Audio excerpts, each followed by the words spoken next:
বন্ধুরা, আজ আমি আপনাদেরকে দেখাবো কোল পাওয়ারে অর্থাৎ কয়লা বিদ্যুতে বার্নার সিস্টেমে কিভাবে আগুন জ্বলে এবং কোন আগুনের তাপে এখানে কয়লা থেকে বিদ্যুৎ তৈরি করা হয় সেটার কিছুটা অংশ আপনাদেরকে দেখাতে চলেছি।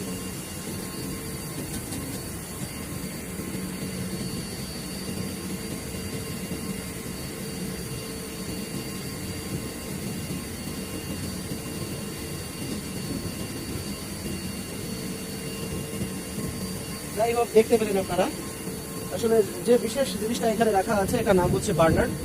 আর বার্নারের ভিতরে এই যে লাল পাইপটা দেখছেন, এখান থেকে কয়লার পাউডার আসে এবং এই বার্নারের ভিতরে এখানে বিশেষ কেমিক্যাল আছে এখানে, এবং কেমিক্যালের সাথে অয়েল মিশ্রিত একটা স্প্রে করা হয়, যার কারণে এটার ভিতরে অয়েলটা স্প্রে হওয়ার কারণে সেখান থেকে আগুন তৈরি হয় এবং সেই আগুন গিয়ে প্রেশার পাল্টে লাগে।